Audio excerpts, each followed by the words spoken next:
This is LiveHipHopDaily.tv. Welcome back to The Plug. DJ Calissimo, Carrie, and Michelle. We are back in the building. We are here with our special guest, finally. Hey, Mr. sir. Hanky, what's going on, man? I'm happy to be here. What up? All right. Yeah, the plug. So welcome to The Plug. Welcome. For everybody that is not familiar with who you are and has been sleeping under a fucking rock and don't know who you are, what you do, introduce yourself to the people, our watchers on LiveHipHopDaily.tv. Yeah, so I got to plug myself. So I'm Mr. Hanky, the producer. I made a lot of great songs that you like. Some of you might not like, but I made them. So it's cool. I like all the songs. All the videos today, by the way, that we're going to play are produced by Mr. Hanky. So we're going to get the people familiar with your catalog today. Okay. We got that long. Is that okay? Is that okay with you? It's a lot. It's a lot. I picked a good, 7. Okay, that's cool. It's a solid 7. That's cool. So, Mr. Hanky, where are you originally from? I'm originally right from down the street, about 2 exits that way. Atlanta, born and raised. Yeah, East Atlanta. Well, I don't have to ask you if you like Atlanta. Yeah. I don't have to ask you if you love Atlanta. Yeah, you got to. I mean, everybody moving here, so I mean, that's how I go. Do you feel like Atlanta is the new? They keep saying that Atlanta is the new Black Hollywood, like the new LA. Do you feel like that's what it is? Yeah, it's been like that since what, 96 or something? Really? Yeah, 96. Yeah, since like Freaknik era. That's when a lot of people start, coming down for Freaknik, and they never left. So you got some people down here like they came to college in the 80s, and now they got kids that's here. And they got never left. Kids. Yeah, just here. Well, I will say I love Atlanta. I moved here from DC not that long ago. I love Atlanta, the vibe. And this is an interesting question to ask you since you've been here and been dealing with the industry and the scene for a while. When I got here, a lot of people told me that Atlanta's really cliquish. Have you ever ran into that? Do you think that that's what it is? Or what's your perspective on that? And are you part of that? And are you part of a clique? And claim your set if you do. I mean, it's not cliquish in the. I mean, you have different people who rock with different people, so in that respect, yeah, but everybody still works with everybody. You know what I'm saying? Like everybody does. I do the kind of music I do. Future does the kind of music he does. Jeezy does the kind of music he does. But it's not like, well, I don't work with Jeezy. I don't work with Future, so I don't like them. It's not that type of situation. But people do rock with who they rock with. Okay. So, Mr. Hanky, let's go all the way back to the beginning, Mr. East Atlanta, born and raised. When did you first get involved in any type of music? From the very beginning. You sounded real New York right there. Did I? Yeah, you did. Yeah, for real. Mimi. Word up, kid.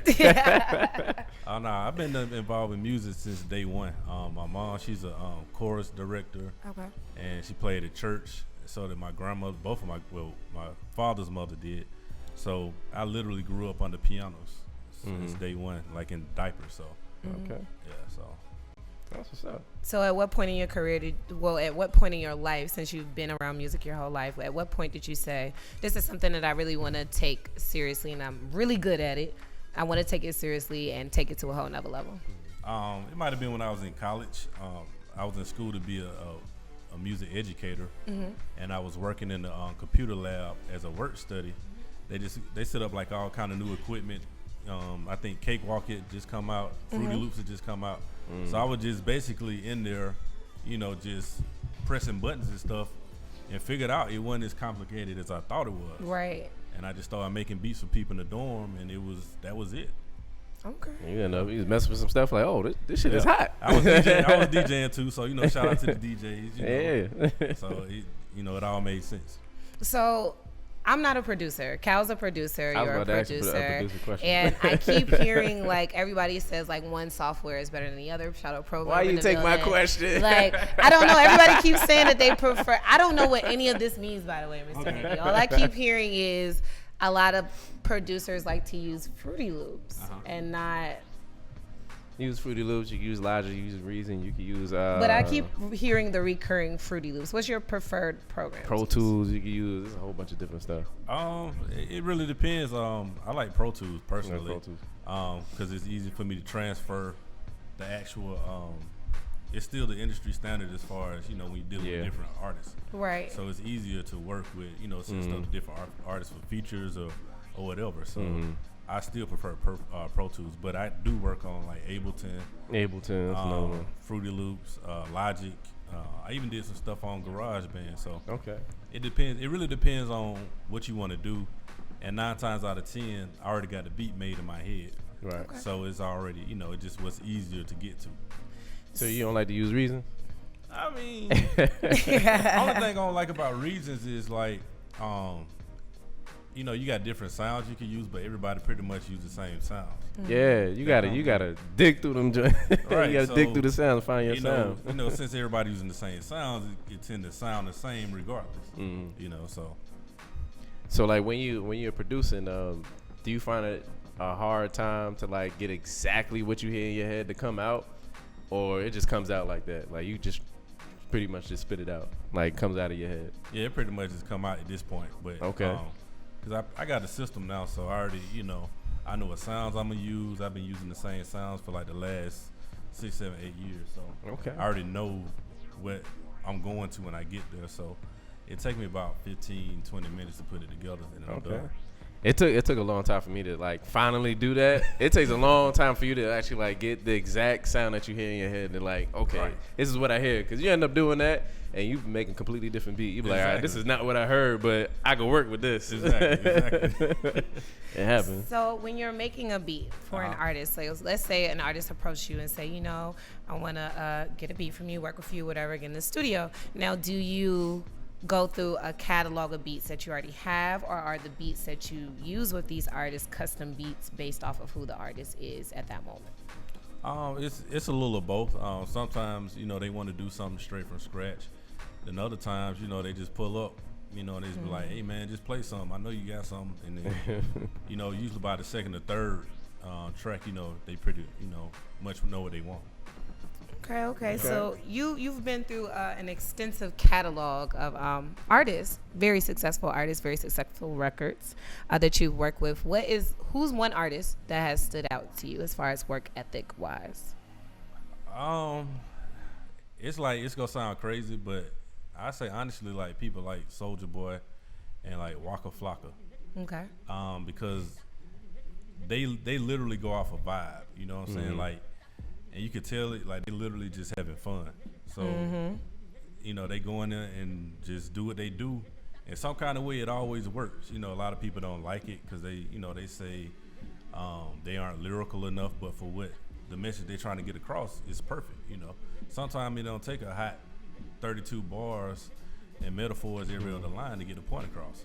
True. Yeah. Very true. Okay. So look, Mr. Hankey, we're going to take a quick break. Like I said earlier today, instead of the 3-leak videos, we will be playing videos from tracks that Mr. Hankey himself had produced to get you guys familiar with the artist, the visual, and the man behind the hit record. So our next feature video is going to be from Wobble by Vic. Oh, wow. How was that working with him? I didn't know you did Wobble. Yeah, it was actually a group effort, but it was cool. It was he's another interesting artist, but that's a whole nother interview. Like, every artist has their own way of coming about with stuff, and his was a process, definitely. Okay. So we're gonna play Wobble, and then after that we're gonna play Nay Monique. Do it, Nay. I forgot about that one. How was that working with Sinead? Shout out everybody that's not familiar with Sinead. She's from the Bad Girls Club. She's a super dope actress. Everybody socialite out here in Atlanta now. How was that working with her? Nay is interesting. She has a lot of talent. It's just I didn't know she could actually do what she do. You know, so it was a shock to me the whole time. And she can actually sing. A lot of people don't know that. So I think when she actually gets out here and do it for real, it'll pop for her. Definitely. Okay. Shout out Sinead, by the way. Yeah, shout out and Sinead. Then the last video that we're gonna play is from OT Genesis featuring Lil Wayne. Yeah. Do it. Yeah. How'd that come about? How's working with OT Genesis? Honestly, it was just an email. Nice. Yeah. So that's one of That's them how it situations.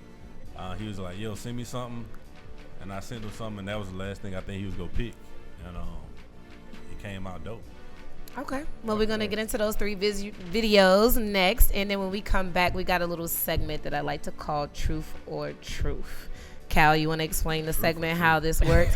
No, truth or dare. No, it's truth or truth. No Truth plead the truth. fifth. None of that. None of that. There's Explain it a little bit, Cal. You can't plead the Sound fifth. like a you Donald Trump situation. Like lose regardless. lose. Pretty much, you have to answer the question, regardless of what it is. All right, cool. So earlier today when we were on break, before we brought Mr. Hanky up here, I handed everybody in the studio audience 2 sheets of paper. Everybody's allowed to write you 2 random questions, put it in a cup, ball it up, don't write your name on it, and you have to pick 3 random questions. My You man have over to here writing answer a it book. honestly. Yeah. No plead the fifth, Mr. Hanky, not It's today. cool. I answer. I mean, I answer. Do it have to be correct answers? I mean, as long as it's the truth. Do it have to be truthful answers? Yes, Or could I do truth like- or truth. Can I do Does like it the have to be politicians? truth? I can answer the question. Oh, he Truth. wants to be political in his answer. Truth or truth. All right. I'll That answer. truth I'll or answer truth. like Donald Trump. Oh, no, he lies. Don't do that. Don't do that. So, look, we're going to get into these videos, and we'll be back with Mr. Hanky. It's your girl, Karen Michelle. DJ Carlissimo, Fleet DJ on livehiphopdaily.tv. The Plug. We'll be back.